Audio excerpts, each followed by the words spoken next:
Welcome to the People's Guild. Each week we explore the Splinterland universe with guests from all across the mythical land of Praetoria. Join us on our journey as we discuss the evolution of the game, the strategy, the lore, and the exciting path that lies ahead. To support the People's Guild, make sure you subscribe, rate, and review wherever you get your podcasts, and also check us out on PeakD, YouTube, and Twitter. Send your questions, suggestions, and epic battles in our comments through Twitter or email at thepeoplesguildspl@gmail.com. We'll feature the best in our episodes and maybe airdrop you some prizes. Thanks for tuning in and enjoy the show.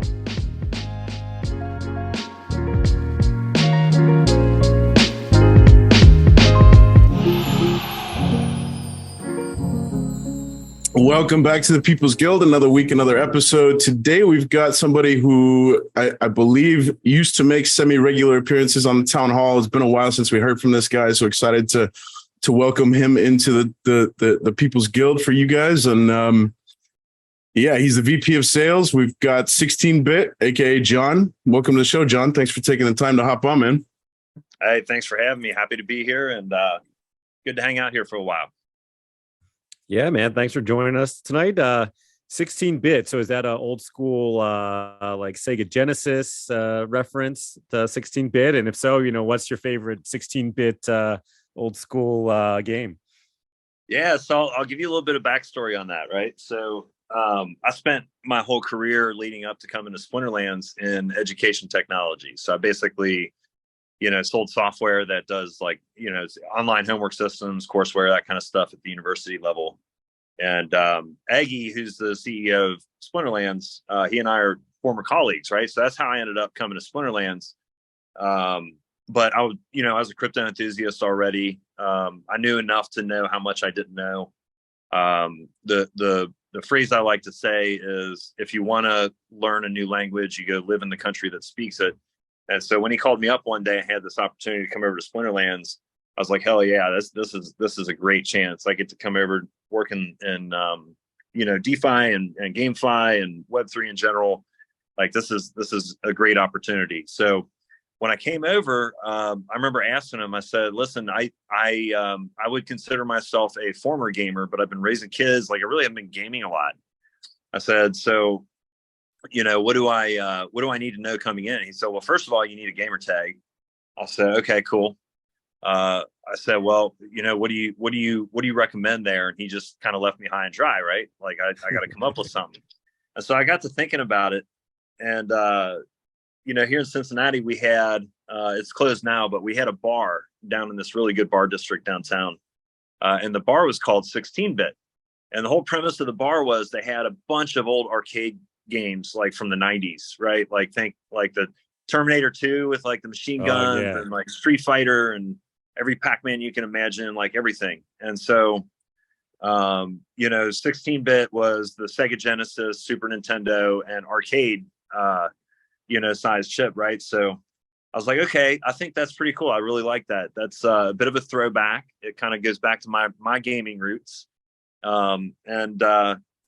It's something I think that's a little bit unique. I haven't seen anybody else with anything quite like it. So that's how I ended up with 16-bit. But yeah, going back to those days, oh God, there's so many games that I loved on those systems.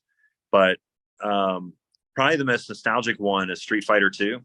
And sitting up in the arcade when I was a kid and playing Street Fighter 2 as much as I could, and trying to convince anybody and everybody to give me another $1 so I can get some more quarters and throw them in the machine. So that's the backstory. That's a long-winded backstory for you.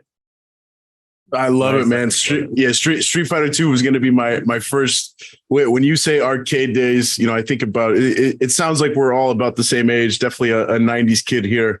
And growing up in the arcades, Street Fighter 2 was the business, man. I remember spending, I couldn't even tell you how many quarters went into the Street Fighter 2 machine from my pockets. Did you have a go-to player? Was there one particular character or a couple that you routinely went with?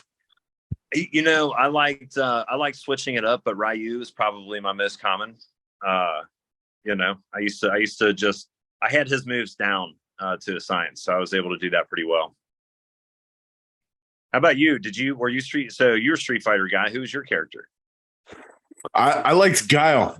Yeah. The Sonic Boom and the big flash kick, I think is what it's called.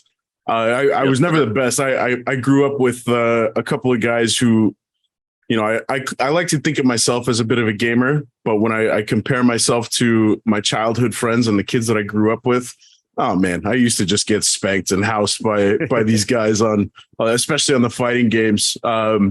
So yeah, I stuck with what I knew, and Guile was usually the go-to.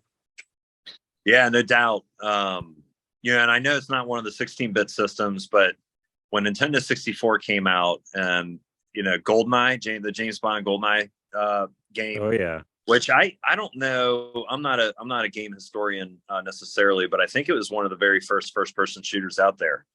And then they had so they had GoldenEye, and then they had a Tomorrow Never Dies, like the sequel game, also on Nintendo 64. And those were my jam. Those were the games that I actually got really good at. I remember going to college, and we would be in the dorm, and my dorm room would host GoldenEye tournaments, right?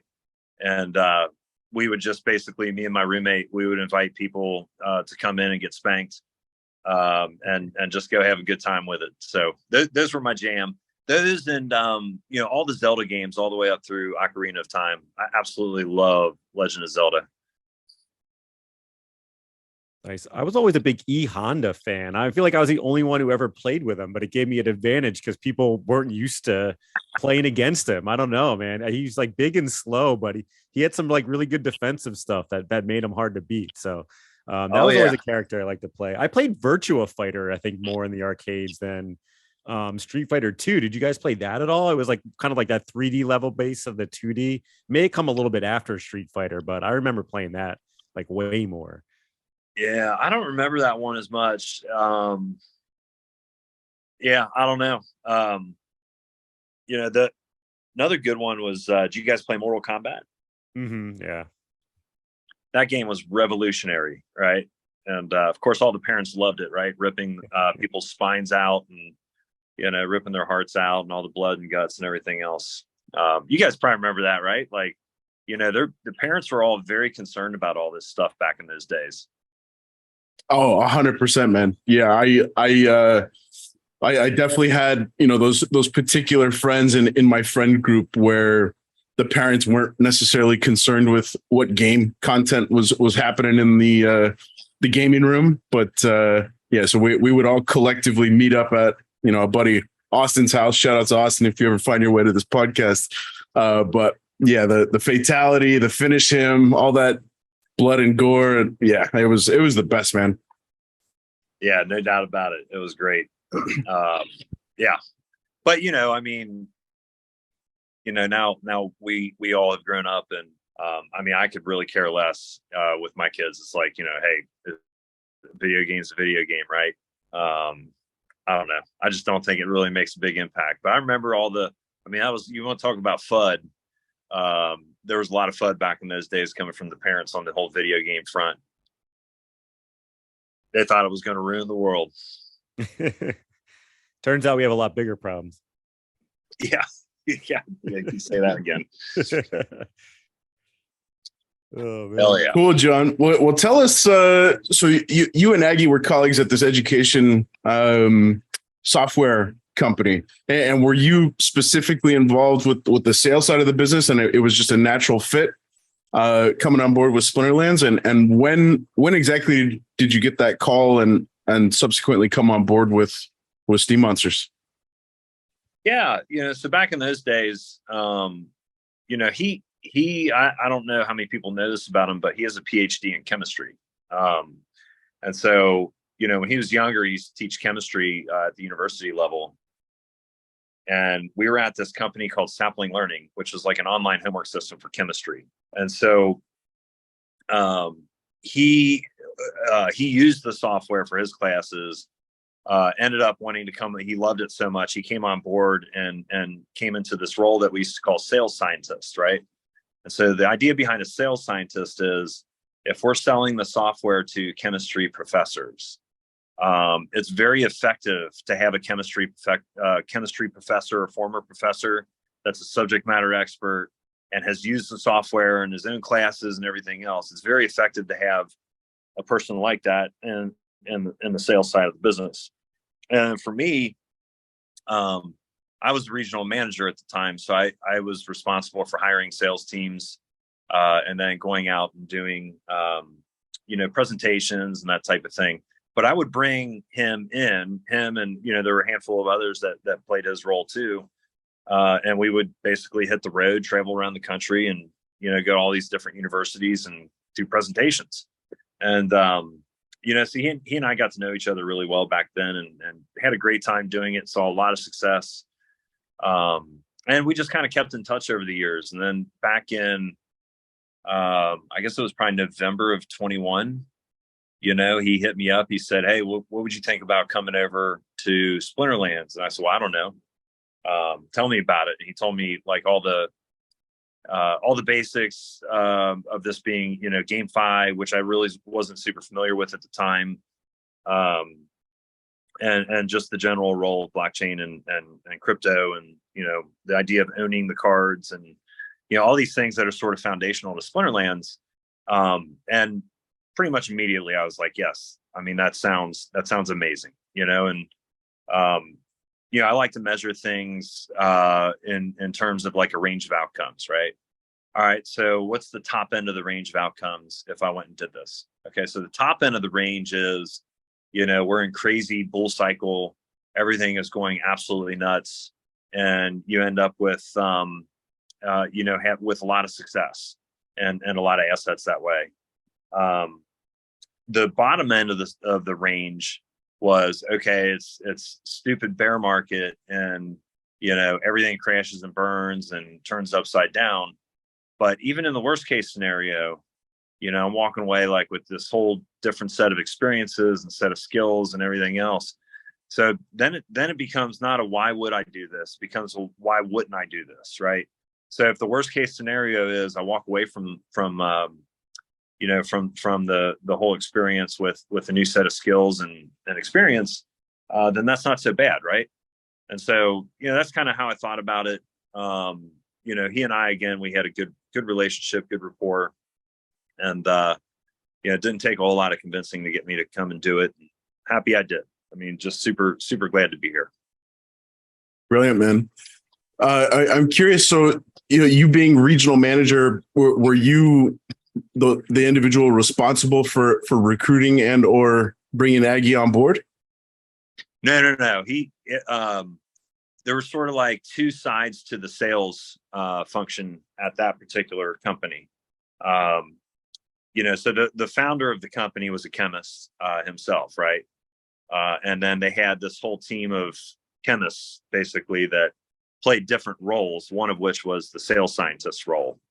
And then we had the more, what I would think of as the more traditional sales function, and that's the side of the house that I was on.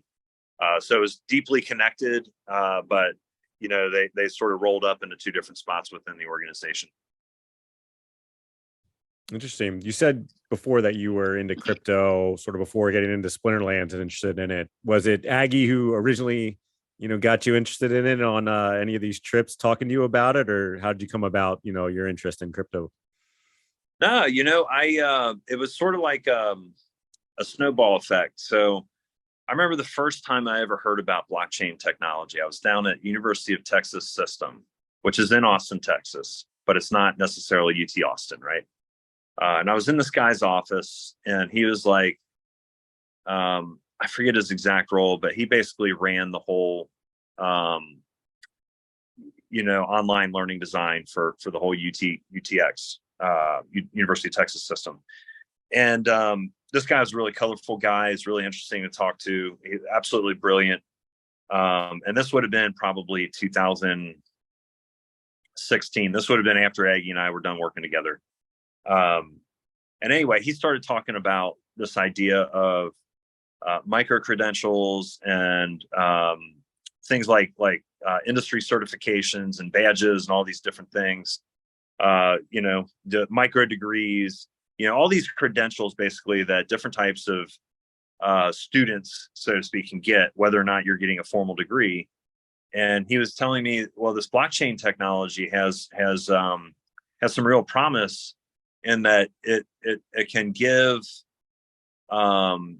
it can give you ownership of this credential that you built.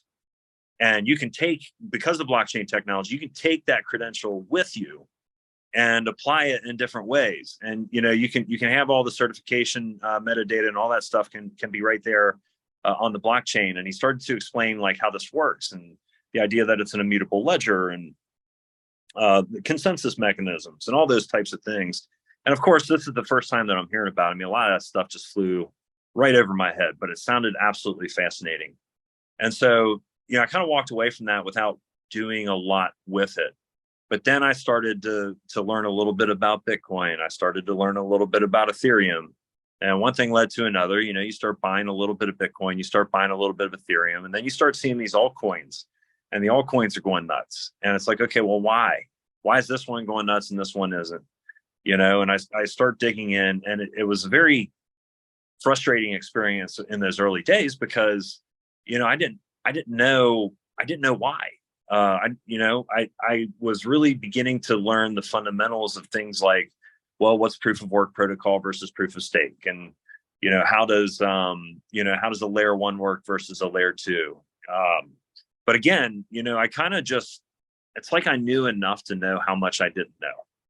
And I consistently learned. I remember taking a class on Coursera. It's like a Bitcoin basics online course and that type of thing.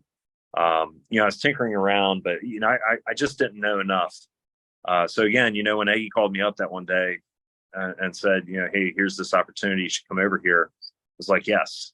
If I go do that, then I'm really going to understand how all of this works, or I'll have an opportunity to really learn how it all works. And, so it's like easing into it, right?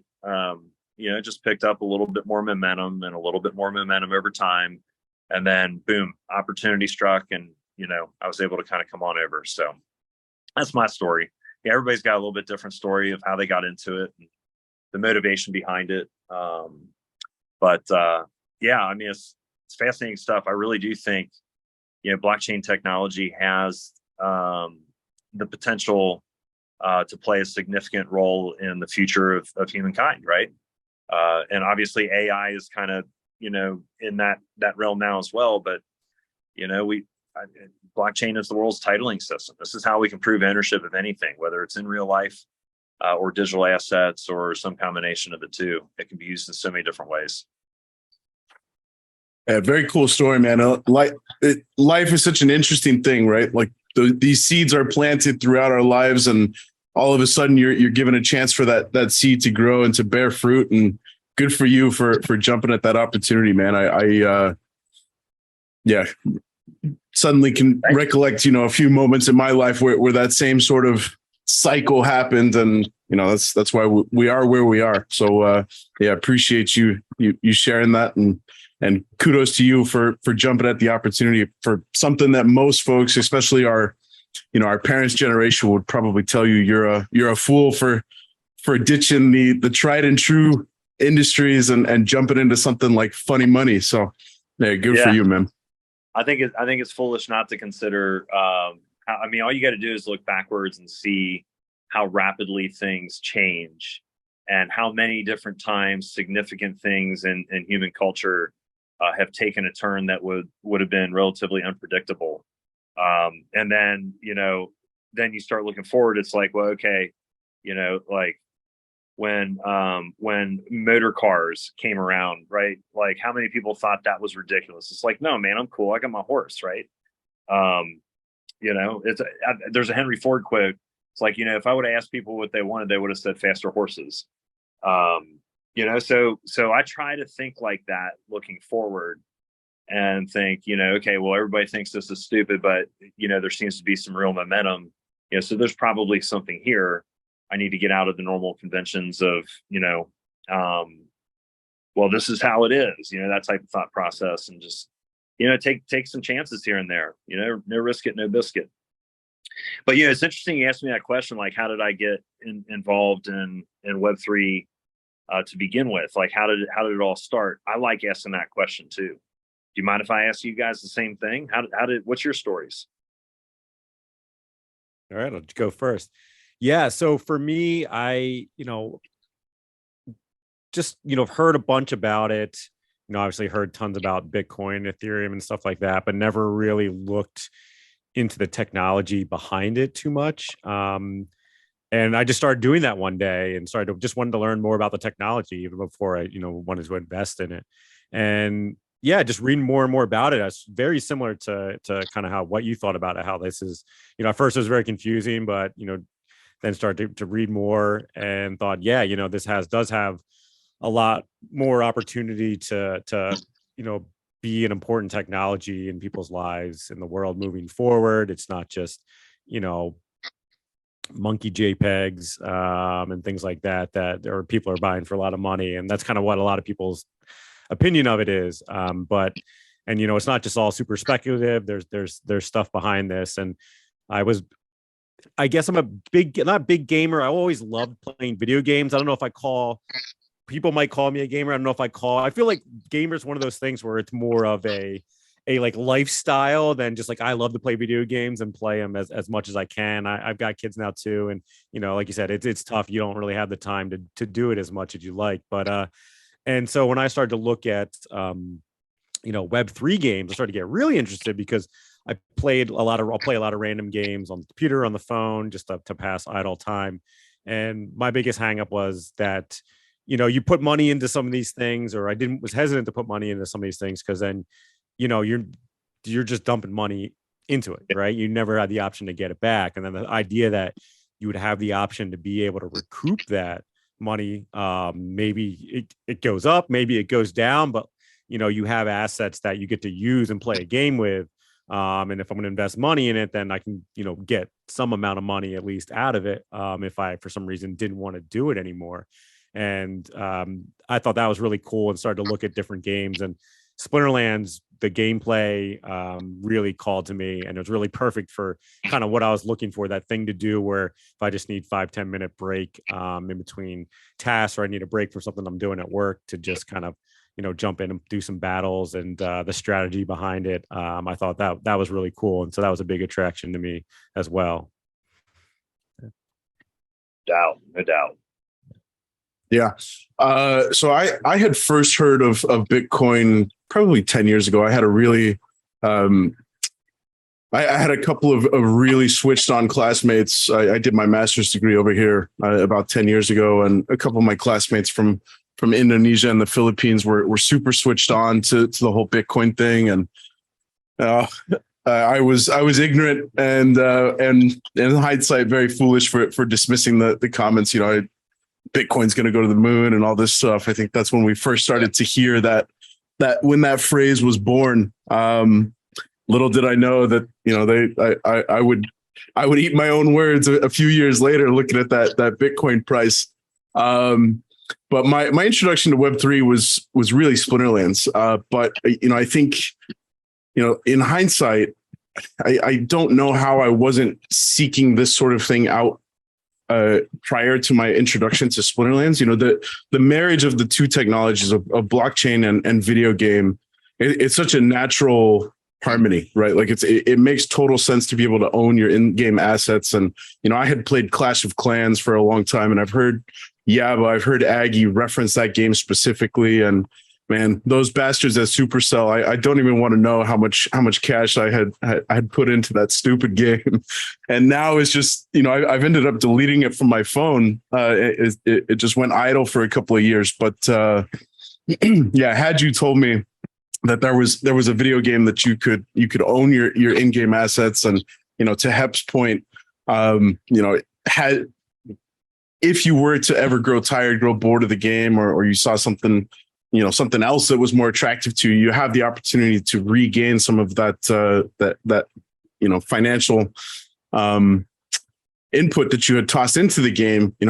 It's such a natural marriage. So yeah, I'm super excited for what Web3 is bringing to the world, and I'm surprised that it's taken so long for it to get here. Yeah.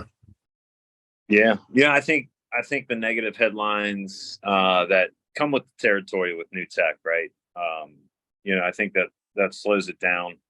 But it's like, you can't.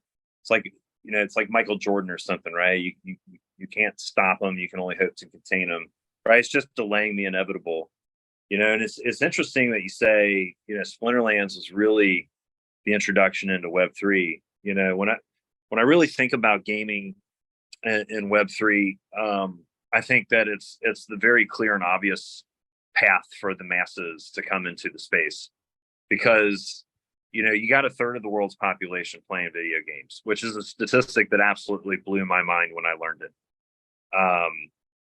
But it makes sense, right? I mean, you see people on their phones all the time. Like, obviously, even those of us who grew up in the 90s, right? Like, we knew how many people played video games amongst our peer groups. It's pretty much all of us. It's a really popular way to do it. And, I've said this before elsewhere, but, with my background in education technology, we were exposed to a lot of different, learning science research, right? And one of the most effective ways for the human brain to learn something is to have that information gamified, right? So if the process of learning something is because you have an objective and you're trying to achieve that objective, through, some sort of fun means, right? Which is just a really high level definition of gaming anyway. You're more likely to learn that information. It's more likely to stick. And so when you think about crypto in general and Web3 in general, NFTs, what better way to learn it than just by playing a game that you're engaged with, that you're having fun? So you think about Splinterlands, right? Obviously it's a trading card game, very strategy oriented, auto battler. I'm addicted to it myself. It's the gameplay itself is awesome, but you're only a couple clicks away from looking at liquidity pools, staking protocols, token transfers, markets, player-to-player markets, card rentals, card sales, all of these different validator node licenses, validator node software, all these different aspects. It's really like a comprehensive view of Web3. And the thing is, I need to know a little bit. So when I get in and sign up for an account for Splinterlands, if I'm a total novice, there is some sort of threshold I have to cross, but it's a low threshold. I don't need to know everything there is to know about crypto to come in and start playing Splinterlands. I don't need to know what a staking protocol is. I don't need to know what validator nodes are, how consensus mechanism works, none of that stuff. All I need to know is just the very bare minimum to get in and start playing the game. And then all of those things are right there at my fingertips, and they're accessible for me to learn at my own pace, right? And so I'm learning I'm learning about Web3 and how this stuff works in the context of gaming. And I'm doing so in a very non-threatening way because it's at my own pace, right? I can stop learning wherever I want to and just play the game, or I can use it as a springboard into really understanding the space. And, to me, I talked about my story of learning about, blockchain, or hearing about blockchain initially back at that, in that office at University of Texas System. And I can talk about kind of like aimlessly buying Bitcoin and Ethereum and just playing around and stuff like that. But I really learned Web3 and learned blockchain through Splinterlands myself. I mean, this has been a great way to learn it. It's been just a fantastic avenue to come into the space. It's not going to stop with Splinterlands, right? Like, obviously, there's a lot of other Web3 games out there already, and there will be waves of them coming in. And I think the AAA studios are going to make a lot of movement. I'm absolutely convinced that GameFi is where it's at. Web3 gaming is going to drive mass adoption of Web3 in general. It's just, to me, that's how it's going to be. Yeah, that's really interesting to hear you say that. I felt the same way, and still a novice, looking into crypto and blockchain stuff, started playing Splinterlands a little bit and, buying some assets in game. But then I was like, oh, I want to get some SPS so I can, get it staked and get some vouchers and get involved with that. And then I was like, a whole different thing I had to learn. And it seems so complicated at first, but now the other day I had to do something where it's like, oh, I wanted to get some stuff into Hive Engine. So I was like, had to buy it on something on, fiat into a central exchange into a MetaMask wallet, bridge my MetaMask wallet into Hive Engine. I was telling someone about this and they're like, that seems like really, really complicated. I'm like, no, it's simple. I do it, basically once every 2 weeks now. I'm like, it takes me 5 minutes. Like, it's really easy. It's really simple. I know it sounds really complicated, but yeah, I mean, even for probably like 6 months playing Splinterlands before I even knew about Hive Engine and how to get assets there or get, buy Splinterlands assets, like not in other places, not through the game, and using even like the Wax blockchain and stuff like that too. So yeah, it was a great way to really learn and really be able to understand all this stuff and have fun doing it. And yeah, invest some money, have some skin in the game. And yeah, I don't know where I'd be if it wasn't for Splinterlands, where my knowledge used to be. Because there's one thing to just read stuff and you understand you can learn the underlying technology, but then to actually be able to use it and explain to other people how to use it, it's a completely different level. Yeah. I mean, gamers are spending stupid amounts of money on games already, in-game purchases. Like, there's so much money. I mean, the gaming industry is larger than the movie business and the music business combined, right? But the thing is that, these gamers, the money they're spending, however responsible or irresponsible they are spending it, that's technically entertainment budget, right?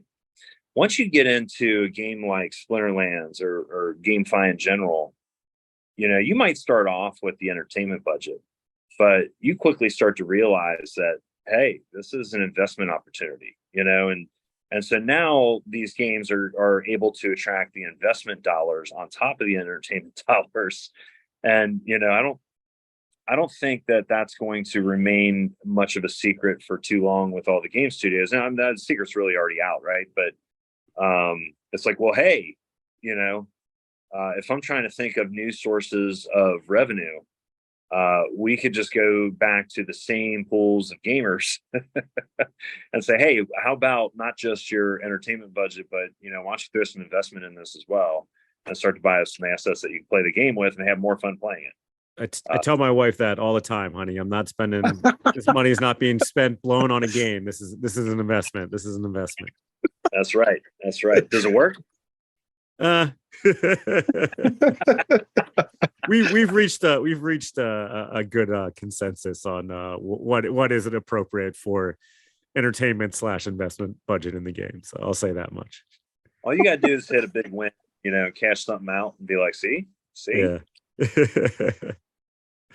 John, you mentioned the AAA studios, and I think we're all in agreement that that's where this is going. But I think being on the outside, kind of looking in and purely observing, I'm left scratching my head a little bit. Like, what are the hiccups? What are the roadblocks? Why are these guys still kind of waiting in the wings to make their move? Is it because of the monkey pictures and NFTs and these kind of desecrated words that bring such negative connotation to gaming? Is that the hang up? And do you reckon that these big studios are kind of waiting for companies like Steam Monsters to kind of pave the way, prove the path, and then they're going to make their move? What is your speculation there?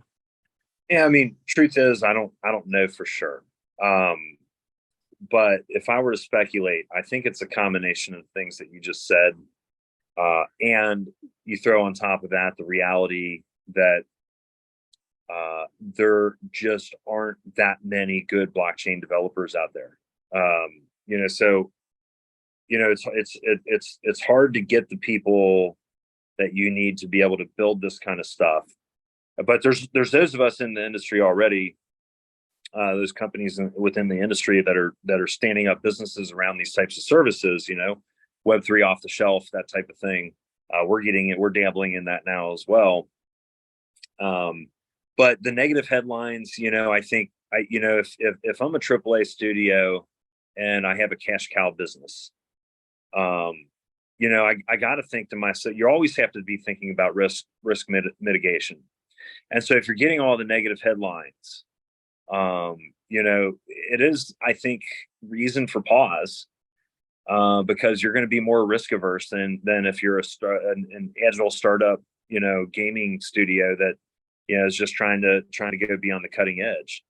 So between the negative headlines, the scarcity of blockchain developers out there, and then on top of that, kind of the lack of easy on ramps for the average Joe, to come in. To the three of us, it feels relatively simple.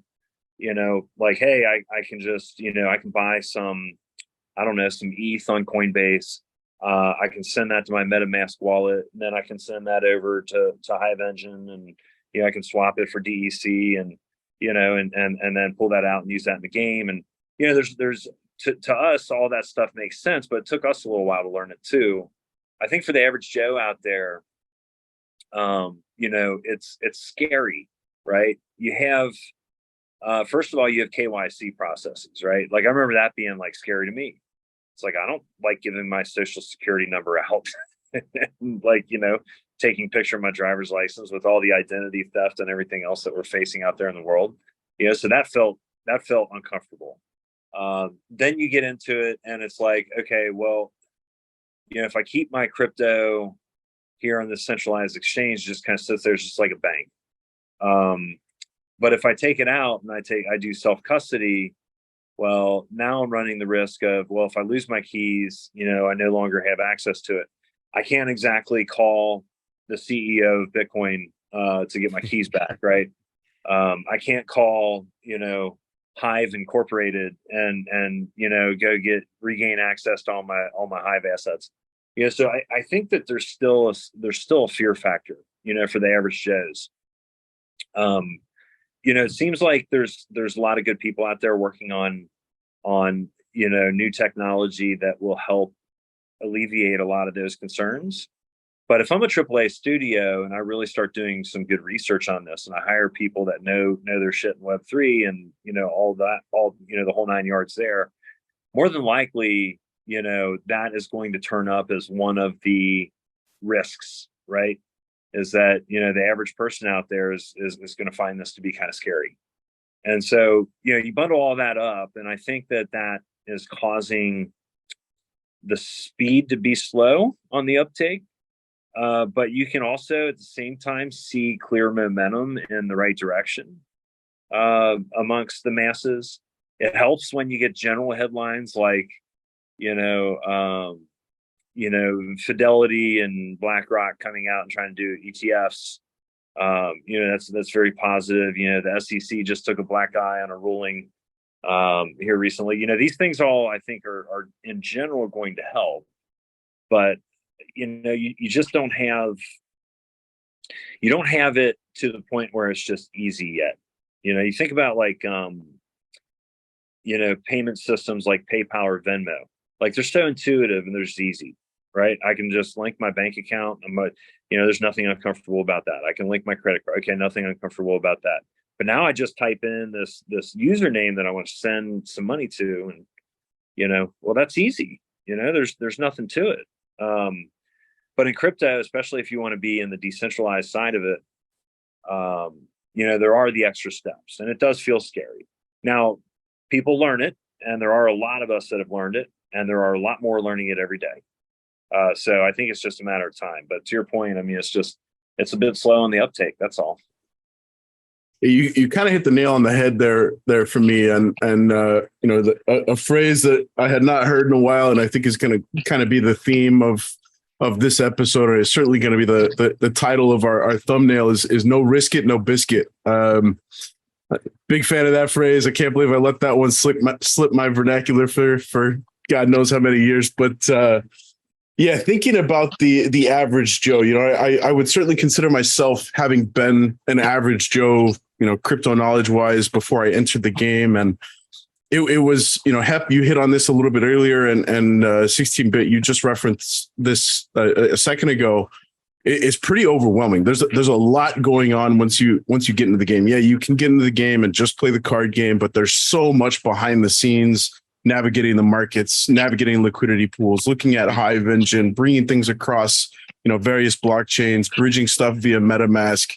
there's a lot of moving parts, and we kind of take it for granted, having been, immersed in this system for, the better part of a couple of years at this point. But for the average Joe, it's scary. And it's pretty overwhelming.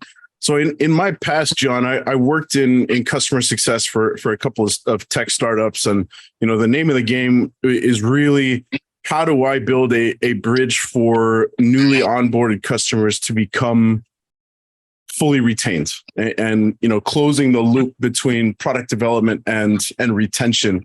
And that was really our bread and butter.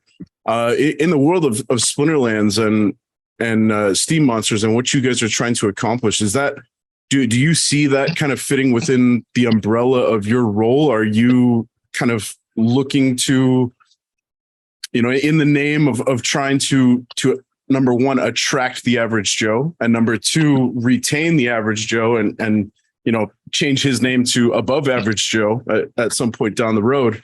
Does that kind of fit within your realm of responsibility? Is how do I accomplish that?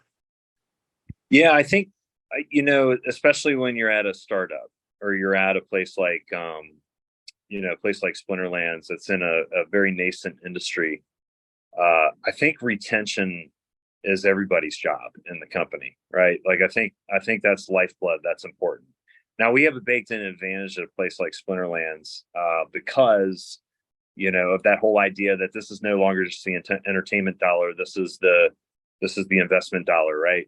And so people have, people that are part of this ecosystem, they have a very baked-in incentive to be retained, to stick around, because, well, shoot, I just bought all these card packs, and I bought some SPS, and I got some skin in the game here, so I'm less likely to just bail out, unless it's easy just to sell everything off, which, as you guys know, it is and it isn't here at Splinterlands.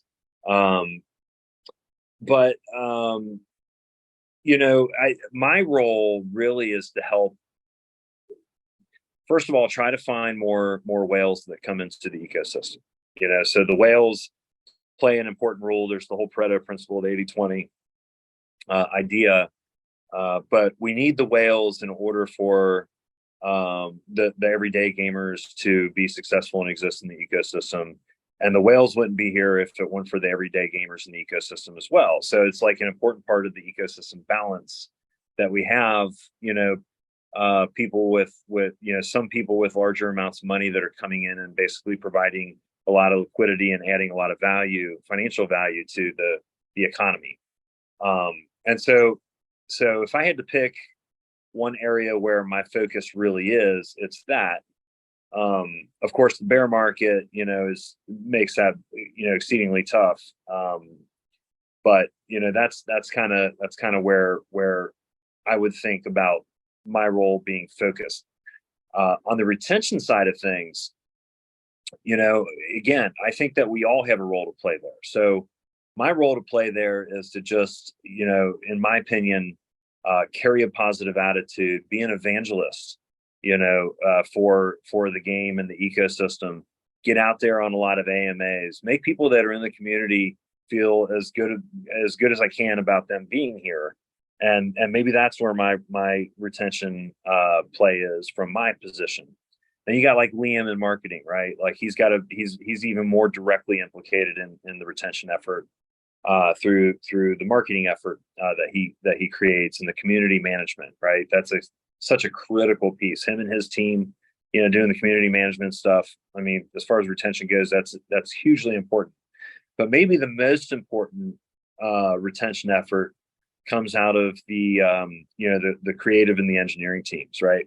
So we need to constantly be producing value in the form of quality of life improvements in the game, new functionality, new cards, new art, new lore, new abilities, new whole entire games, like basically land, right? Land is like a second game layered on top. These things all matter for retention tremendously. You have to have those things. You guys spend time, I'm sure, in the Discord server, and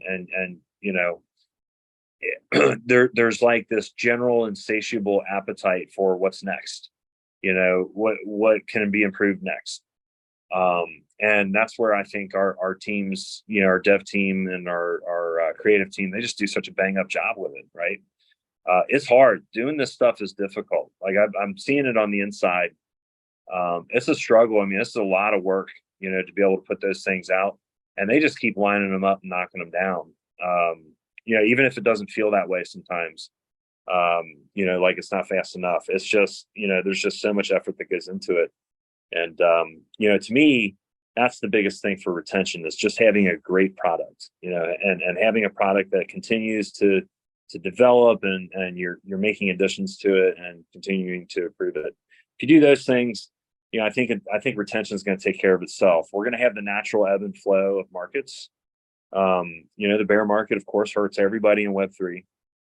It creates a lot of FUD, and in some cases animosity, and those types of things. But that's just that's nature of the beast, right? That's how it is in Web3. So all we can do is do our best to continue to put a good product out there. Then those of us that are more like on the business side of things, sales and marketing, play the role that we can play. And you add it all up, and you just hope that it's it amounts to a really good retention strategy. Nice. Yeah, you said your role is focused on trying to locate and go after those whales to bring into the ecosystem. So, what is the process of that? What's it like to be the Splinterlands Captain Ahab over there? Yeah. Well, it's slow going. I'll tell you that. In the bear market, it's slow going. When I came on board in February of 22, there's the play to earn gaming guild was a big thing, right? So we had all these guilds out there that were buying up assets in bulk to all these different Web3 games. Axie Infinity comes to mind. It was a huge one. We had a lot of guilds kind of picking up and coming into Splinterlands, because the payoff was there, the ROI was there, right? So you have the scholarship model where you're basically, standing up a business and centralizing your funds to go buy up a bunch of gaming assets, and then have gamers, scholars, go and play with those assets and earn with them, and then basically split the rewards back to the central business. Well, when the bear market hit and all the prices of the assets started to go down below a certain level, suddenly the ROI really is there. Like you just don't have the reward isn't enough. You're not making money by hiring scholars and dealing with the overhead of managing that type of business. If the rewards that your employees are earning aren't enough to cover the costs. So that's common sense stuff, right? So the play to earn gaming guilds really crashed hard. Now some of them still exist. They're out there. A lot of them are diversifying away from just a pure scholarship model. They're doing other things. They're building their own platforms and trying to add value into the ecosystem in other ways. But I think a game like Splinterlands, it's a collectible card game. You're always going to have the collectors out there. And so I haven't figured out quite yet. Where they, like they don't all just hang out in the same place. You can't just walk into a room and find a bunch of them. But I think that once you build up enough of a network and you have a network effect, you can find them.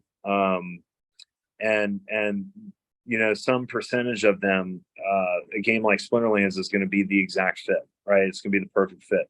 Could be the Magic the Gathering fan that has just an insane amount of Magic the Gathering cards. It could be the card shop owner. It could be somebody that just is into fantasy themed collectibles in general. It could be any number of different ICP, but it's it's one of those things that we do need a market assist. I think whether we create that ourselves through the different developments that we have coming out with land, or if the market itself just starts to get it back into a little bit of a bull cycle. We need that to flip to where the ROI for coming in big comes back. And right now there's ROI. It's just not what it was when the market was pumping. And I mean, it's just fact of life, I guess. But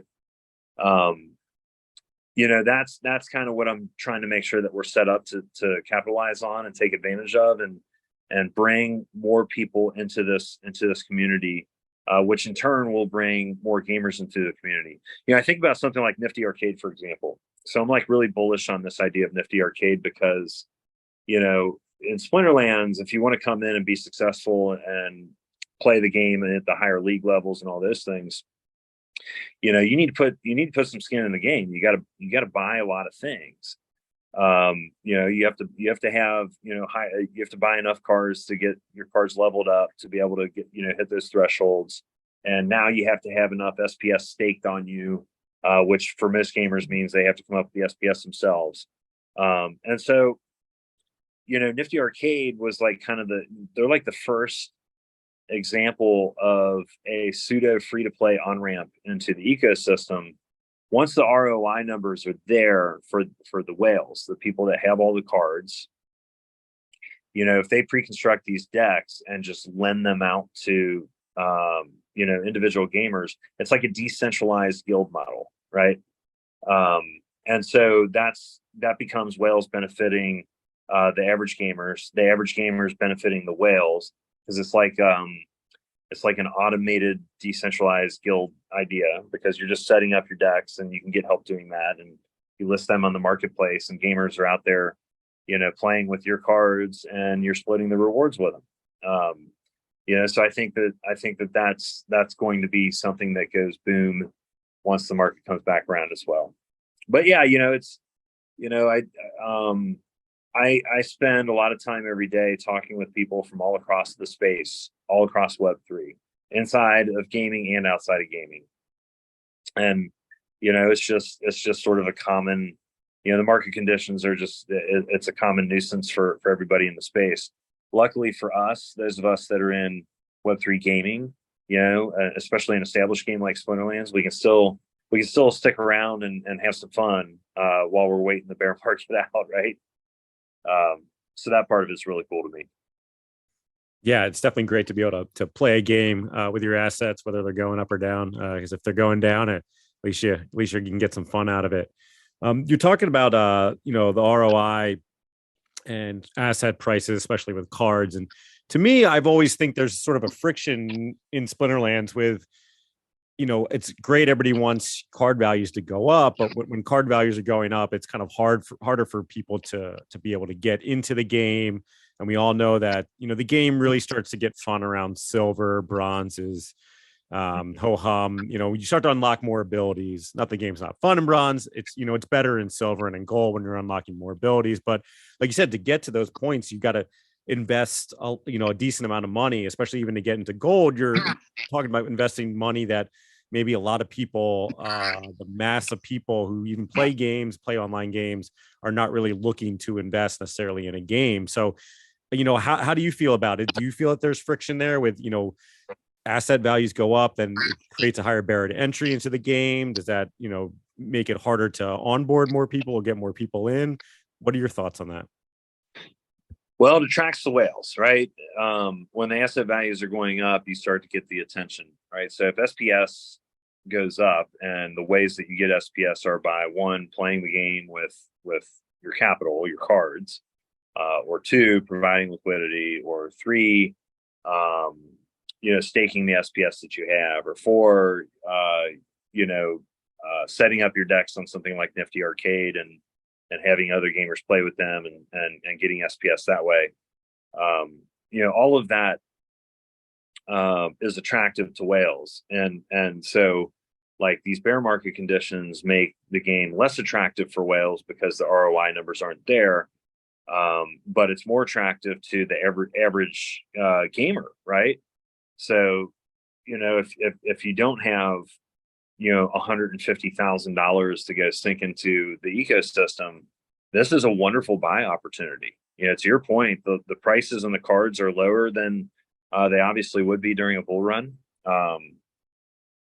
So I think that there are a lot of people that realize that, and they're accumulating these cards, and they're just kind of sitting around and waiting for everything to come back. But when everything does come back and the bull cycle starts pumping again, it does make it difficult to get the everyday gamer that's not looking to be an investor to come in and play the game. Again, I kind of point back to that NFTYArcade model. I think something like that is going to be really helpful because, there's the bull cycle. It's almost like you're leveraging the whales to be able to grow the gamer base, because the ROI numbers will make it more attractive for whales, and this becomes an option for them to earn more SPS, put their capital to work by having these decks out there for rent for no upfront cost. But for gamers, it's the no upfront cost. They can go and play with the whales deck, and at bare minimum, they're collecting all the soulbound cards, right? And so it gives them an avenue, a pathway to start building their own collection. So during a bull cycle, you're right, it's harder for the average everyday gamer to get in and start playing. But there are ways that they can go do it. And card rentals, individual card rentals with DEC, I mean, it's pennies on the dollar to go rent cards. So there's that concept as well. I do think we have an opportunity as a company, and I think Web3 games in general have an opportunity here to solve that exact problem, though. Like, how do we prepare for a bull cycle in such a way that we can maximize the player base and have some sort of free to play model that it at least creates a pathway for the everyday gamer to come into the game, but use that reality to make or that approach to make it even more attractive for capital to inflow into the ecosystem as well. I don't know that I have perfect answers for that. I like this whole NFTYArcade idea as one potential solution, but it's not. I don't think that it's fully thought out yet, and I don't know that anybody's really fully solved it. I think that you're kind of pointing to, a bit of a paradox. It's like, in either market condition, it favors either the everyday gamer or the whale, but neither market condition necessarily benefits both, fully at least.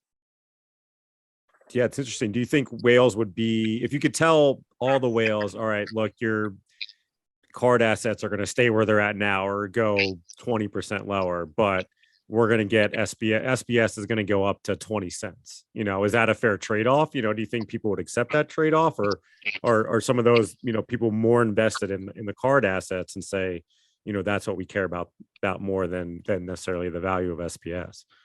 Yeah, I don't think it's unilateral, right? Like, I think that not all whales are created equal. I think some of them are going to lean much more heavily towards the fungible token side of the business, or the fungible token side of the opportunity, which would be the SPS.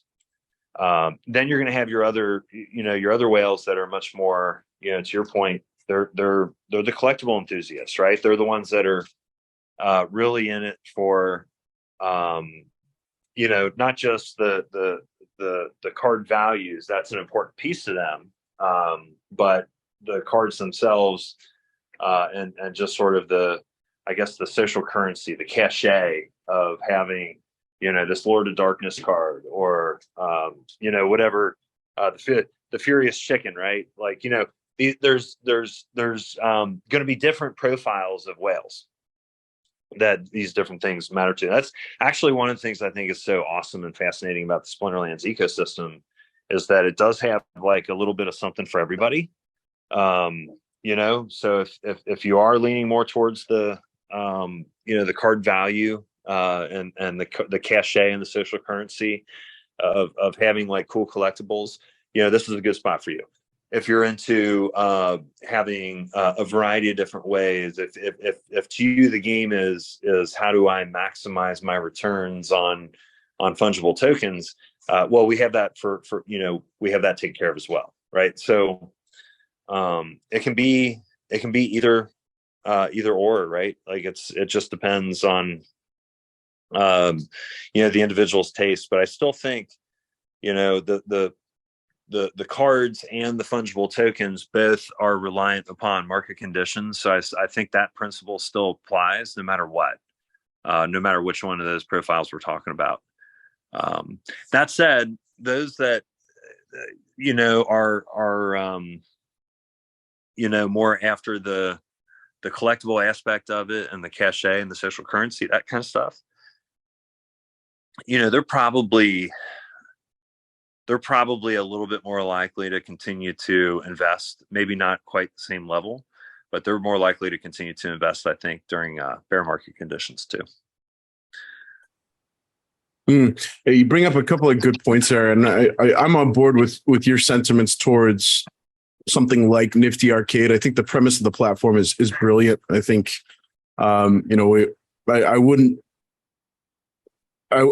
say outright that we, the experiment that is NFTYArcade failed. So I think it was it was a product of poor timing, and I think we'll see different success, or a different degree of success as the market conditions start to shift. But we, since the NFTYArcade, I think I forget the number, but we sent NFTYArcade a good chunk of Chaos Legion packs. We set a good chunk aside for them to kind of temporarily hold as assets to delegate out to folks to play with. And since that has happened, we've had a couple of big changes in the investment, quote unquote, side of the game. That is, SPS staking requirements and land is damn near coming to fruition. And I think you've got to be thinking about land as a new potential platform for these whales to come play with. Especially, we had Hardpoint on a couple of weeks ago, and hopefully we haven't heard from him much since then. Hopefully he's still got his job after dropping some serious alpha with the whole land surfing conversation. But on the surface, the premise of surfing land is just massive, man. And I feel like all of a sudden that opens up so much opportunity for folks to play that game of delegating out just high production point value cards to start pulling investment back ROI from that aspect of the game. How has those things kind of shifted your conversation for, steering? I'm gonna reference Hep. You took the words right out of my mouth with playing Captain Ahab. I was gonna say steering the Pequod. How has that changed for tossing chum in the water for the whales? Oh, it's like if you could imagine like a big boat deck, and you're out there in the open ocean, and you're just loaded to the brim with chum, right? But you haven't started tossing it in the water quite yet. But you see it all there. It's coming, and you're getting ready to do it. That's what the land is right now. It's that's a phenomenal point. Something like the NFTYArcade model. I think directionally that's something that I think can be really helpful. But the big impact, the colossal explosion that I think that we're going to see is probably going to be due to land. When land comes out and we have this whole effectively economic simulation in place where, you're kind of playing the game behind the game. You're able to start to produce cards yourself that you can play inside the game. You're producing resources that are all tradable. And we're going to continue to layer this on, right? Like there's going to be, additional development that just kind of continues to get added to it over time. We got 1.5 is, I think it's going to be the big one, right? 1.5 is probably the quantum leap. And then 2.0 is going to be a massive leap as well. And of course, after that, we're going to continue to see, like, I don't know, maybe it's 2.5, maybe it goes 3.0, whatever. Land is meant to be sort of the missing piece to the economy.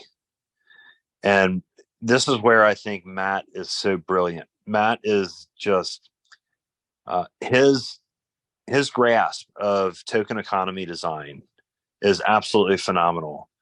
and his thoughts around how to design this basically this economic simulation that we're calling Land. It is, it's just fascinating to watch, right? It's, the guy might as well be writing economics textbooks and probably could do quite well doing that. But to your point, for lack of a better term, I mean, the whale candy is going to be in place with this Land. It just is. I think it's going to add a whole new dimension and a whole new dynamic to make the ROI side of the equation much more attractive.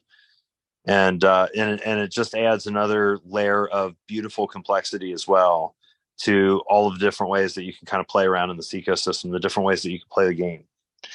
And so, yeah, you're right. I mean, Land is probably the single biggest thing that we can do to start to shift the value and put the value within the ecosystem into the right places to make it a much more efficient ecosystem. Nice. Do you have Land? Are you gonna be playing Land? Yeah. Oh yeah. I couldn't help myself. I had to figure out ways to go get myself some Land, and I did. I started buying some plots on Atomic Hub. Like shortly after I started working here, I started kind of see what was going on. And then I just I ended up going YOLO. getting myself a tract and then another tract. So at this point, I think I have a couple tracks, and but to me, like, it's, as you see this information coming out, right? It becomes very clear and obvious what the value of this thing really is. Now, is it speculation? Yes, but all of this is speculation. But it seems so obvious how this can be a massive, colossal success that I couldn't stay away from it. I had to get involved. I had to go and figure out ways to go buy Land, because I wasn't around in the ecosystem. I don't know about you guys, but I wasn't around when they had the initial land sale, when I could go get plots of land for whatever it was, $20 or something. I mean, I wish I had my time machine and I could go back and do that. But, even at the prices that land, that I was paying for Land, somewhere in the 130 to 170 per plot type of range, it still feels like that is really low compared to what it will be worth. And so, yeah, definitely all geared up to play in the Land experience. I got my car. I've been getting cards ready to go so I can stake those on the Land. I got really involved in Rooney, and so I got some Rooney set up to go, stake into the Land as well. I'm ready, man. I want to play all of this to this, the fullest capacity. Man, I love hearing, and Matt was on Splinterlands TV giving away a whole slew of stuff that he won from the Great Burning event a couple of weeks ago. And I love seeing that, number one. Number two, he was talking about the economy of land and all of these 50 resources, I think is the number. And yeah, just to hear Matt talk about this stuff, to your point, 16-bit, it does feel like you're sitting on Economics 101, featuring Splinterlands as the platform for this education. It's it's a world in and of itself, and we're just scratching the surface. And I think back to when we first started hearing about, kind of the building of the white paper for 1.5 and the grander vision for what Praetoria is going to bring to the economy. And, something that keeps popping back into my mind is Aggie. I think he likened it to, we're handing the keys of the printing press over to the community, which is, I'm very tempted to drop some French here. I'm going to skip it and just say it's bloody brilliant, man. It's so cool. And how can you not want to participate in that? What is your take on that? And how excited are you about that aspect of land and just being able to, you mentioned being able to mint these cards and that sort of stuff, but for like bigger picture, scaling back and just looking at what Splinterlands is trying to accomplish as a business, handing these resource creation capabilities over to the people is just it's unprecedented, right? Yeah, no doubt about it. It's one of the big promises of crypto, and the big promises of blockchain and Web3 is decentralization. And so, the aim of this company was never to go out and try to control the world. The aim of this company, and Matt will tell you this all day long, we want to become fully decentralized, or at least as close to it as we can. And we want to be, we want to be a contributing factor in mass adoption of Web3. And so, with that as sort of a guiding light, I think Matt and Eggy continue to, through trial and error, but also through a lot of, just a lot of brilliance. They continue to just plug away towards this really, full decentralization of the ecosystem, and handing the keys to the printing press over to the community is exactly that. That's what that is, right? We're decentralizing this and putting the power to the players. We've made a lot of strides already, right? Obviously, the proposal voting system. There's a way for community members to generate proposals now and get those in front of the rest of the community. The company Splinterlands continues to play an essential role. But what's kind of cool is, the company built this game and this ecosystem is doing all this development work and everything else. But we're doing it with the idea of being a participant in the economy, not the owner of the economy. And, land is just the next big way that we can continue to, push towards this idea of decentralization and give the power to the community. I think it's brilliant. Matt, I'll never forget, my first week on the job. I got on a call with Matt, and I said, Matt, I'd love to talk with you on, some sort of regular basis, because, you seem to know everything there is to know about crypto, and he goes to me, he says, John, listen, nobody knows everything there is to know about crypto. Like his mentality is so humble, and his vision and his reasons for doing things, like they're so pure, right? Like he's not out there trying to get rich quick. He's not out there trying to put one over. He just likes cool stuff, and he happens to be a really intelligent guy. Same with Aggie, right? Like there's a couple of really intelligent people that really understand the potential of blockchain technology, but are also gaming enthusiasts. And they're just putting the pieces together and they're combining it to make something really special. And you can see that vision unfolding right in front of us. Like it's not something that can happen overnight. And, Splinterlands launched over 5 years ago now, but it's not something that can happen overnight. And I think at times it's easy to start thinking like, hey, that we're never going to get there. But now, you can really see the big pieces just kind of getting unleashed out there into the world. Brilliant, man. Yeah. I, something else that I've heard Matt kind of riff on time and time again is that, he 100% encourages, as, co-founder and, consistent leader in the company, is his encouragement of employees to participate, not just, play the game, but play the full game, whether that's invest in land and put forward DAO proposals and that sort of stuff. And in the name of decentralization, everyone's got a voice, right? So I'm curious, we've obviously seen DAO proposals kind of, I guess we could say, come to full fruition. Community can put forth proposals, stakeholders can put forth proposals, everybody gets a chance to vote on it. Has your conviction in the DAO proposal system been shaken at all? Do you feel like we will be able to accomplish a successful kind of navigation of this ship called Splinterlands via the DAO proposal system, or do you feel like the company should rein it back a little bit and maintain kind of the majority vote in terms of the direction we're moving? That's a really good question. I think that it would have been, we never expected this, and it would be foolish for anybody to think that it would all just be smooth, right? Like that's kind of ridiculous. That's just not how life works. That's not how great efforts, great products, that's not how anything that ends up being great starts out, right? Like it's always going to be, there's going to be bumps in the road. You have to figure out what's working, what's not. Now, whether or not that means that the company pulls the reins back, I mean, I don't know. My crystal ball's in the shop. I don't really know for sure.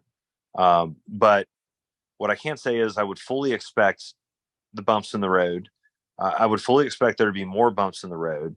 And I would fully expect us to continue to press forward into some version of full decentralization. Like our goal, we don't want to pull the reins back. We don't want the company to be making all the decisions. But I think that we also have to recognize that the company needs to have a vital role in decision making and needs to be a very active participant in making the decisions. So, I think time will tell and experience will tell, to what degree these things need to be weighted against each other. But I can say for sure, the goal here is full decentralization. That's really, or as close to it as we can get. That's really what we want.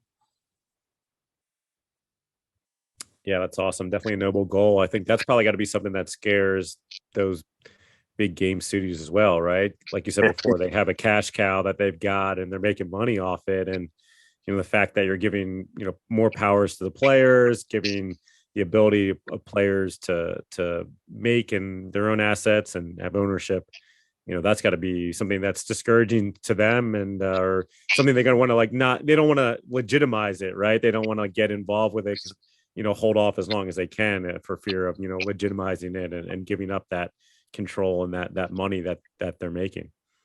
Yeah, but I don't, excuse my French, I call bullshit on that, right? Like that, it's not you. You're not the one. That mentality of a cash cow business has always driven me crazy because, in my opinion, and maybe this is something that Splinterlands can really prove out. My opinion is that doing the right things and heading in the right directions of innovation tends to find ways to make you far more money than just trying to protect, some sort of old business model that used to work. I look at, so here's a really good proxy. I spent all this time in education technology. I started out working for or selling textbooks, right? So I sold textbooks for a textbook publishing company. And one of the big things that we saw in the textbook publishing industry is that, you had these print textbooks that we all used when we went to college and everything else. And, with the advent of eBay and Amazon and basically peer-to-peer selling of like a used book marketplace, that effectively kind of cut the publishers out. So I think the publishers had, maybe a handful of different options on how they were to react to this. And they ended up going that cash cow, like that standard route, right? They wanted to protect the business model. And so they started to find ways to customize textbooks. And this, it was like, like silly customization. It's not really custom that adds any value, but it allows you to create a unique version that the students can't go on Amazon and buy. They have to go and buy it directly from the publisher. They started to bundle in online homework systems that really weren't all that effective that the publishers created because they weren't great technology companies. They were textbook publishers. But that created the opportunity where, the student had to have some sort of subscription service and buying the bundle means they have to buy a new copy of the textbook, not a used copy, and so on and so forth. So they like fight against the direction that things are heading. They're fighting against the model. They're fighting against the machine. And they were always going to lose that battle. And they've lost, right? Like they're all struggling like crazy and their valuations have gone way down. And it was a death that they've chosen for themselves. I think game studios are going to have to be careful not to follow that same path. So if you go full decentralization, I think of it this way. Splinterlands, the company, is still going to be the ones, it's still going to be producing the products, right? So the products that need to be purchased and go into the ecosystem, that doesn't change. Like, we still have to come out with the card editions, right? And all the card packs and different things, the promo cards and everything else, that are essential to go and play the game. But when you create a decentralized ecosystem, you give everybody a voice, you give everybody power. That just creates more motivation to come and be a part of the ecosystem, right? So this is like it. If anything, it should amplify the business opportunity.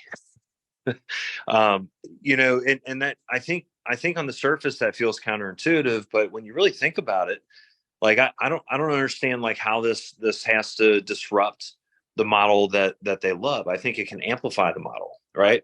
Just like with the textbook publishers, instead of trying to squash out the used book business, they should have gotten into the used book business themselves. Like that would have given them an additional business model on top of the business model that they already had, probably would have been much more profitable, and certainly would have put them in a much better position to survive compared to what they're looking like right now. So that's kind of like how I think about it, right? Like it's almost like martial arts, right? Or like I think Karate Kid or whatever. Like you move with the momentum of your opponent, and that puts you in a much better position to counter than if you just try to fight up front with brute force. And I think that's the direction that Splinterlands is headed, and it's as a company. And to me, I think that is quite a bit more valuable than the alternative. Yeah, be like water. Shout out Bruce Lee. That's right. Yeah, man. So yeah, I think thinking about the textbook industry is a great analogy, and I think it in a lot of cases for those traditional industries, it's difficult for the powers that be to see the trees through the forest, right? Like you can't see what's outside of what you're immediately immersed in, and what has been delivering on your bottom line for X number of years. So I think it's a long time coming, and it feels like we're on the cusp of that watershed moment, and it's exciting to see that Splinterlands is kind of consistently delivering on being pioneers in the space of kind of pushing the envelope with all this stuff. And something that immediately comes to mind is when we first heard about validator nodes and kind of the grander vision for what this means for the ecosystem, and kind of bigger picture, one day being able to offer Splinterlands as a service. I think ultimately I feel like that's what's going to deliver massive dividends for us as being part of Praetoria, right? Is Splinterlands as a service. Aggie kind of employs the field of dreams model.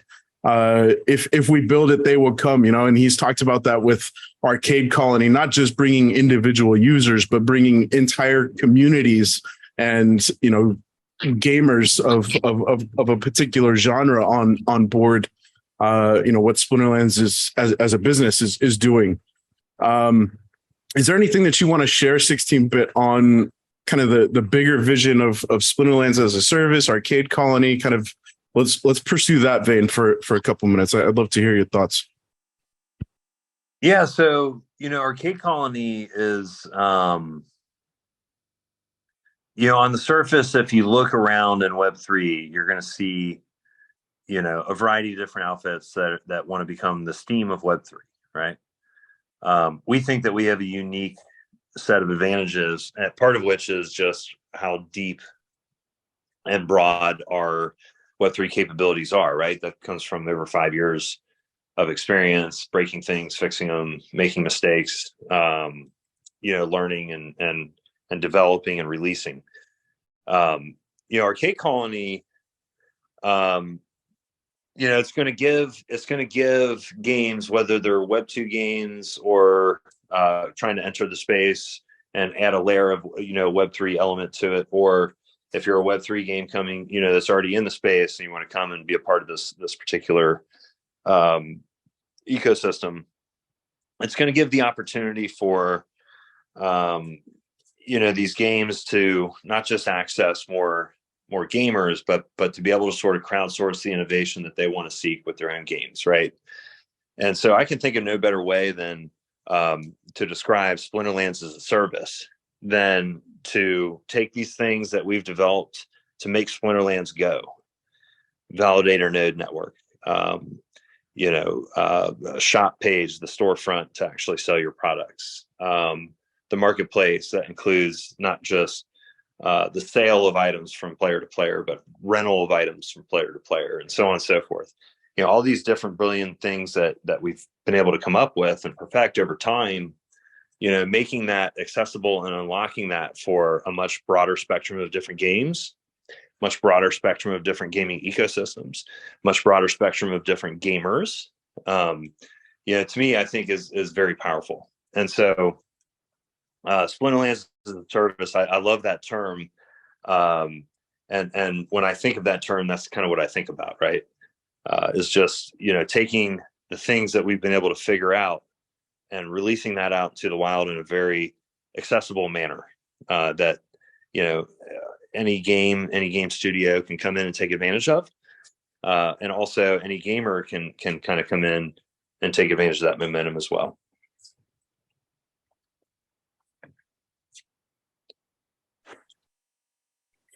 So we've heard throughout, I joined the game February 2022. So I think compared to you 16-bit, I'm kind of right on your heels in terms of tenure here at Splinterlands. And we've heard a few times throughout, my career here that Aggie's having these really big picture talks. We did the Warner Brothers deal, and we were talking potentially with Todd McFarlane's IP, Spawn, that sort of stuff. And we've got this potential movie studio, I believe is where the partnership is seeing the potential there for the mini set that we could possibly see in the coming months. How often are we having, and you as the VP of Sales, I'm sure you're privy to most of these conversations. How often are we having these like really big picture conversations, and are we close to kind of seeing these things come to fruition and enter into the space? Yeah, I think, some of them, yes, some of them, no. But this is a place for dreamers, and we have a lot of really good intentions on some really big visionary things, right? And so you're right. It's like the iceberg thing. There's the 10% sitting above water that everybody can see. 90% of it's below water or below the surface. So there are a lot of different things happening that I think could potentially hatch into really exciting realities. And in a lot of ways, there's this whole idea across Web3 of it's not a bear market, it's a build market, right? And that, I think, typically, the mind goes towards, product development and engineering, coding. But it also goes on the business side of it, right? So we've been very busy. I've been very busy having as many conversations as I can with different groups that can advance some of these bigger ideas, and basically trying to line them up in preparation for whenever the market turns, because that is going to be a critical thing, is getting the market to turn for us. That's going to be the attraction to bring some of these different things in, especially if, we get this, these big strides towards mass adoption that we think can happen, especially through the lens of GameFi. I think that we're definitely going to see some things popping off for sure. But yeah, Eggy, clearly he's a dreamer, but the truth of the matter is he's got the chops to make those dreams reality. And that I think is one of the most exciting things about being around here as well, is that, hey, these things are very realistic. I mean, think about, Genesis League goals, for example, right? That started off as a dream and a conversation. It's like Major League Soccer Players Association. Who would have thought that a fantasy themed collectible card game in Web3 that's pretty obscure IP would be able to go out and have a conversation with Major League Soccer Players Association and bring them into the space. I think that's really cool. So that there's proof out there that we've already been able to get some of these things done. There's other things that generally people in the community know about that have been spoken, but are in motion. And then there's a whole host of other different ideas that are out there and conversations that are in motion, some of which will work and some won't. That's just kind of how it is. But it's going to be exciting. So I can't wait to see it all play out. Well, that was a very salesy response, John. I got to say, I appreciate that one. So I'm going to ask you point blank, John. You got some time in your calendar in the next 6-8 weeks to sit down and wine and dine one Lionel Messi and hopefully get him on board with the MLSPA and bring him into GLG? I'm just trying to figure out what grocery store he was shopping at, and so I can go shop there as well and hopefully run into him. Yeah, I'd love to figure out if we can pull him into the fold. That's for sure. That'd be awesome. Yeah. Do you think people are having still a negative sentiment about being in Web3 space? A lot of publicity is bad, is negative in the crypto area. Is that something that people are kind of just saying, oh, that's noise? Or do you think that there is sort of people hesitant to get in to these deals because of that? There's very much a no such thing as bad press element to this, right? So I think the negative headlines slow things down, but they don't change the direction of anything. I think this is a natural part of any sort of technology adoption curve. There's all of the FUD that comes with the early stages, and anywhere where there's money to be made, you'll find bad actors, and we've seen that, right? We've seen the whole FTX and Three Arrows Capital and all these different things, these schemes and scams and everything else. None of that helps, but in a weird way, it does help draw attention to the industry, and that will eventually pay dividends because people are going to put some eyeballs on the space and start to think, what do I need to know about this? Because, hey, I see this headline over here, something negative. I see this headline over here, something positive. Like, why would Fidelity want to get involved in this? If it's all so bad, there's got to be something to it.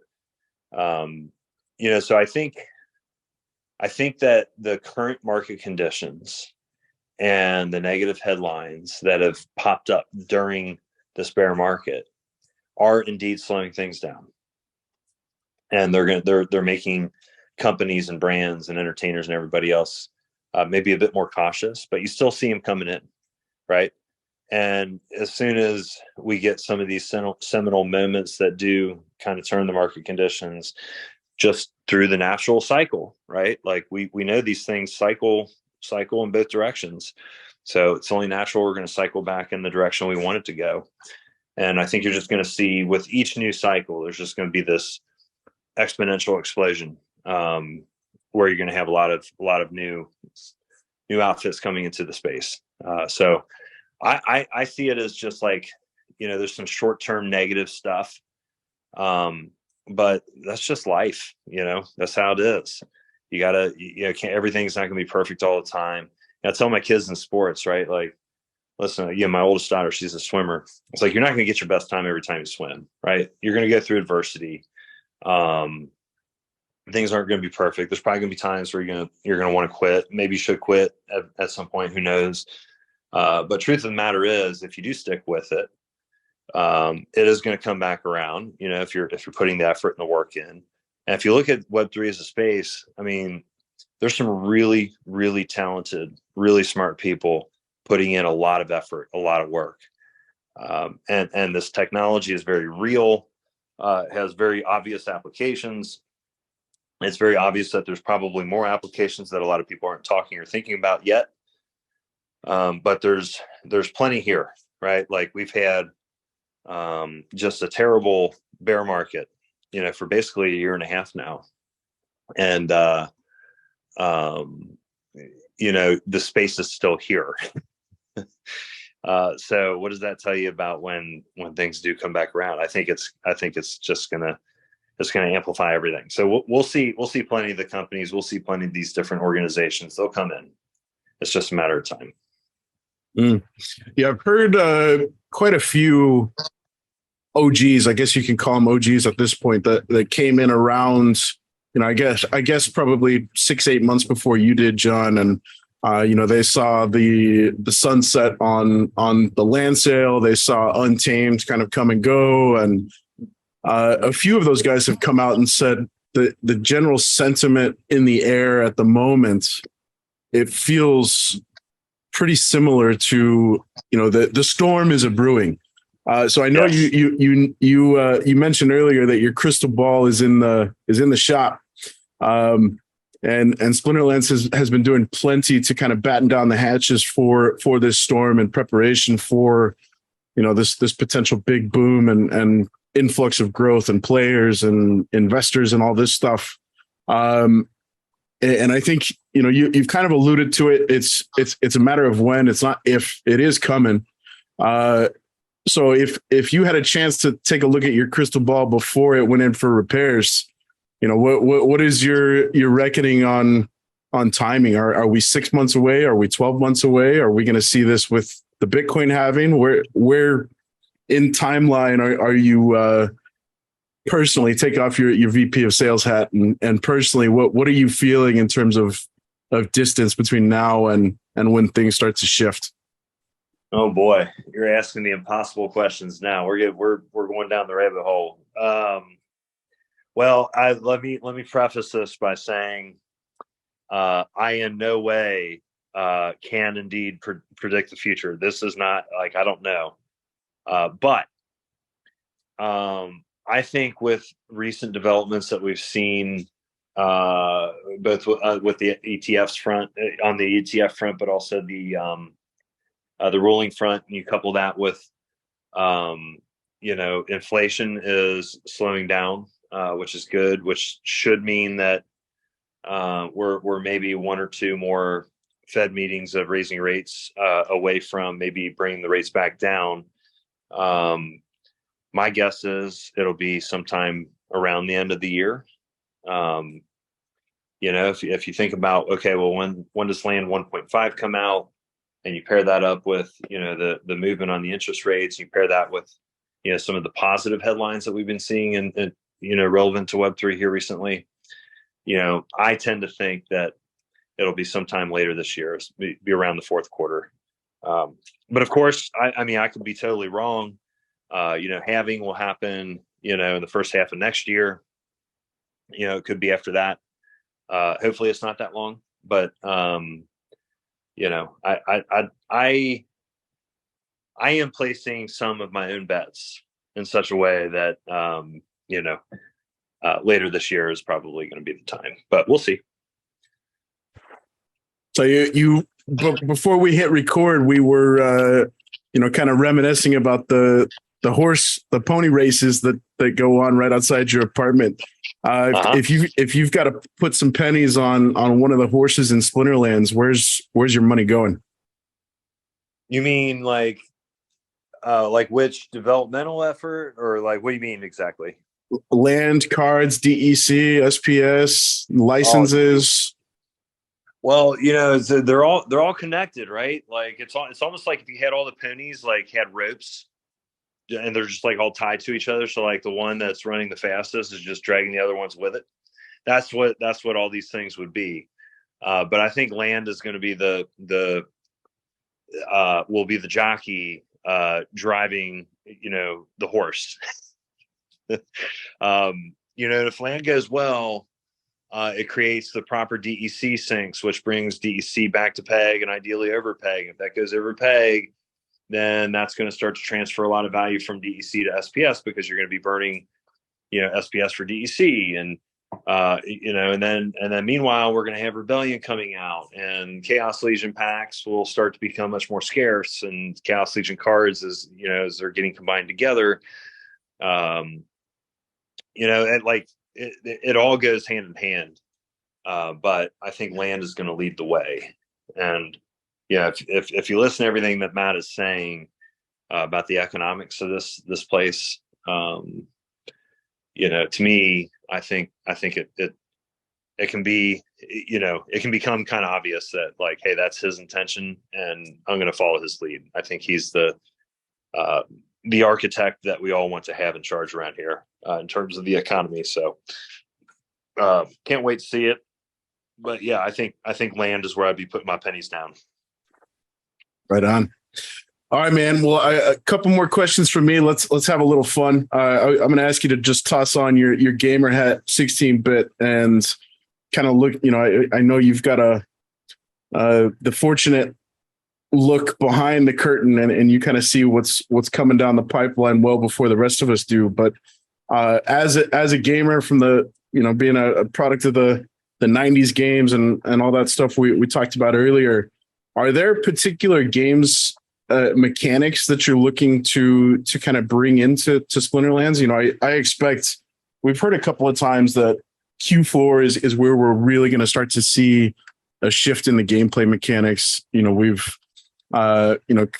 worked on the social aspect, we've worked on the financial aspect, the economic stuff, and gameplay is kind of geared to bring up the rear in terms of bringing it up to kind of today's standards and that sort of stuff. And I think I speak on behalf of everybody in saying we expect a pretty significant shift in terms of gameplay mechanics. And we've heard a couple of hints about what might possibly be coming through the development pipeline. But I'd love to hear, you talked about Splinterlands being a place for dreamers. Let's hear Yes. What's the gameplay dream for you, man? What would you love to see kind of introduced into gameplay?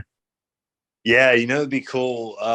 Let me ask you, see if you recognize this game. So back in the 90s, there was a sort of like the early PC games, that you get your CD-ROM and you go download it from the CD-ROM onto your computer and play it.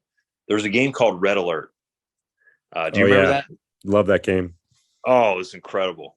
So when I think about land and Splinterlands and Praetoria and all these different, cards and everything else that you have, that are going to play into land and producing the resources, it actually reminds me a little bit of Red Alert.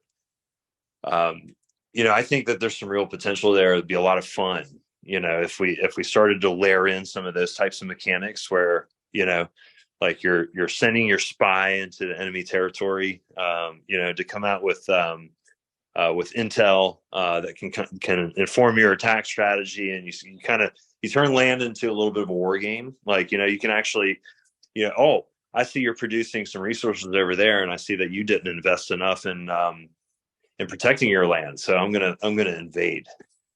I'm gonna circle the wagons. I'm gonna get my monsters together. And I'm gonna just come in and strategically just dominate your land and go steal your grain, or whatever. To me, that would be kind of a lot of fun. It would really gamify the whole thing. And it would be kind of realistic, honestly, because let's face it, I felt the real world kind of is too. But yeah, Red Alert, I think has I think there's some real inspiration to be had there that we could tap into for sure. Yeah, I love that style of game. That Age of Empires, the Total War kind of series games, those type of strategy games are the games I've probably played the most. I love those games. I would love to be able to use my Splinterlands assets to in those sort of games have my weirding warrior archers lined up behind my army of Heartclaws up in front, and just being able to do ambushes on people, stuff like that would be a lot of fun. Yeah, definitely. Yeah,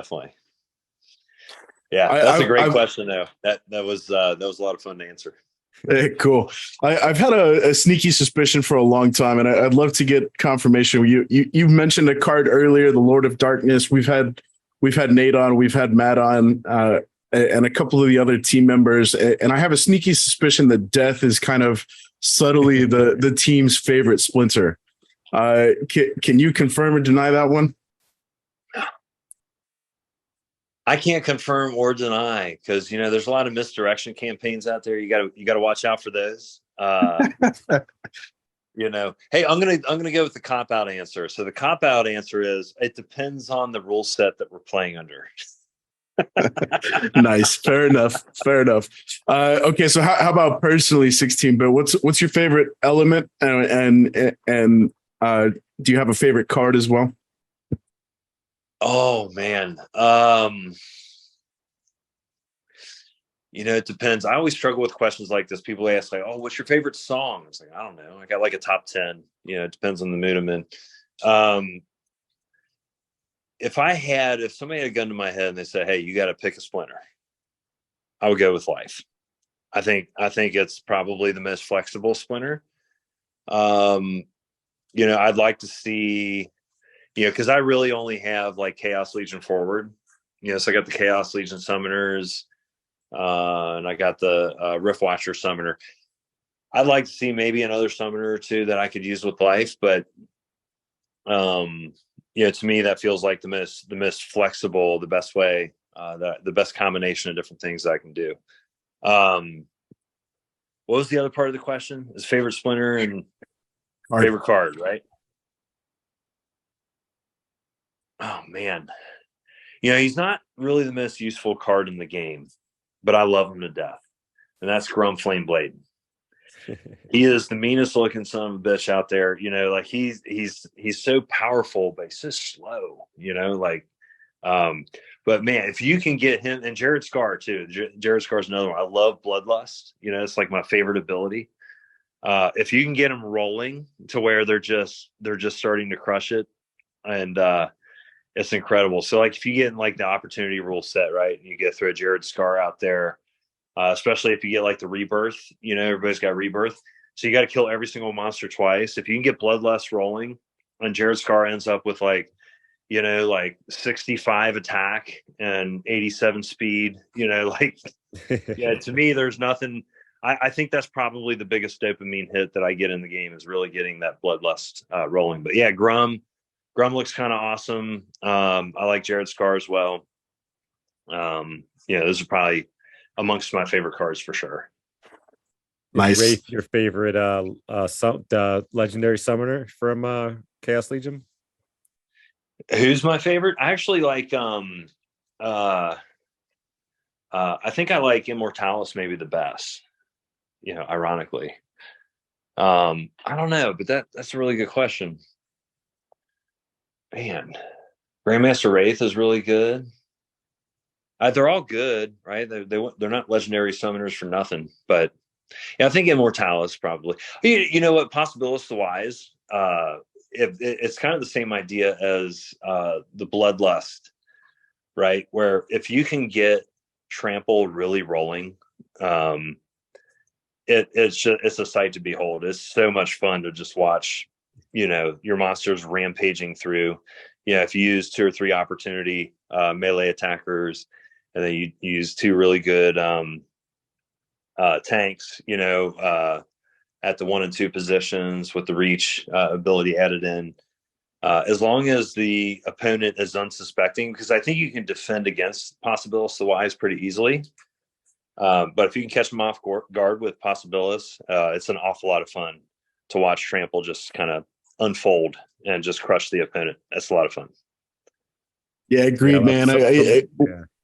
We've talked about it a few times, and it sounds like you've definitely got your chops with playing with the modern cards, and we're all in the same boat coming in with Chaos Legion being the predominant set in our card collections, and the Soulbound cards, man, they've really they were such good value adds for each of the legendary summoners. Like I think Possibilis and Noah the Just. That's a match made in heaven. That's such a sweet combination, and yeah, man, it's been a lot of fun kind of watching this stuff shake out. It is, yeah. Martyr is one of my favorite abilities too. Like I love, putting a card with Martyr and just trying to bait the other team. So like it works great against water, right? So you have like Kelia, very, a lot of cheesy teams come out of water, because it's so good. Like there's such a good combination of cards. But they like to. Everybody likes to use sneak. And so if I see water is like, and there's just like a few elements active and water's one of them, there's a very good chance I'm getting hit with some sneak attackers. So I'll go ahead and throw a martyr back there and throw a Dr. Blight on one side of the martyr, and then throw like a really, whatever powerful card I want on the other side. And, just kind of use their weight against them. Right. Like, go ahead and attack on the back there. You're just going to make it more painful for yourself. But yeah, no, it's a lot of fun. What's your guys' favorite cards? Ooh, favorite card? Bacteria by far. Don't even really have to think of it. I think it's just an amazing card. It's an amazing card. It's an amazing card. It's a great card. Anytime I don't play it, and then like, which rarely happens, and lose to someone who is playing it, I like want to throw my computer out my window. I was like, why didn't I just play it? I love it. Yeah.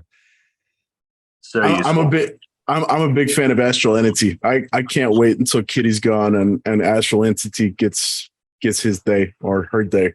Its day. So it's such a cool card. I'm a huge fan of the Death Splinter in general. And Kitty is the anti Astral Entity. I can't wait to watch that feline go into the wild. Yeah, True Strike hurts, on Astral. But Astral, so Astral's a really good one to pair up with Martyr, right? So like I like to throw Martyr on the front line on Astral. Just make sure that Martyr dies first and then comes back and then dies again. You get the double down. But yeah, I'm with you. I love Astral. Yeah, sweet. All right, 16-bit. Well, let's get you out of here, man. You got any more questions kind of teed up there? I want to know if you have a nightmare, if you like Astral Entity. I have it. I love my nightmare with him. It's just like, I like that card before a decent amount, but then once that came out, I was like, oh man, it's money. Yeah. Almo is probably the only card. I think it is the only card that I bought that's really from the Untamed. I've just kind of stuck with the modern, but Almo is so useful. Oh my God, it's like Bacteria in a lot of ways, right? Where it's so useful. Yeah, especially when if you get enraged, if you can get enraged on Almo, nothing hits it. Unless you're going up against Bit. But even then, it's still, it's slinging the ranged attacks back at the attacker. It's slinging the magic back. I don't know. Almo is a super useful card too. Yeah, I feel like Almo is actually a great counter to Kitty, especially if you're expecting, the magic and ranged. Just toss some Amplify out there and fire everything at Almo. Send it right back with amplified damage. Yeah. Out, especially if you can get a couple tank heals on it too. Bingo. Cool. All right, 16-bit. Well, you got any parting words of wisdom for the listeners out there? If I had words of wisdom, I'd talk a whole hell of a lot more than I do. It's probably the only thing that I would want to leave with is just be patient. It's coming. Steady your loins. Yes, that's right. Steady the loins. Circle the wagons. Yes, absolutely. No risk it, no biscuit, baby. No risk it, no biscuit. Sit tight. Yeah, it's coming. Awesome. All right, man. Well, we certainly appreciate you taking the time to hop on with us. Been a lot of fun kind of hearing your thoughts, your perspective, your story, and hopefully we can do it again sometime. Looking forward to seeing how all this stuff pans out, and we'll definitely circle back to you once you get that crystal ball out of the repair shop, man. We got to take a look at that thing together and hear what's waiting in those tea leaves for us. Yeah, I can't wait to get that crystal ball out of the shop. I'll tell you that right now. That and the time machine. The time machine's in the shop too. I'd love to go buy some Bitcoin for 10 cents or something. That'd be a lot of fun. Yeah, you and me both, man. All right. Well, thank you for taking the time again. 16-bit. We'll catch up soon. And for all of you listening out there, you have been listening to The People's Guild.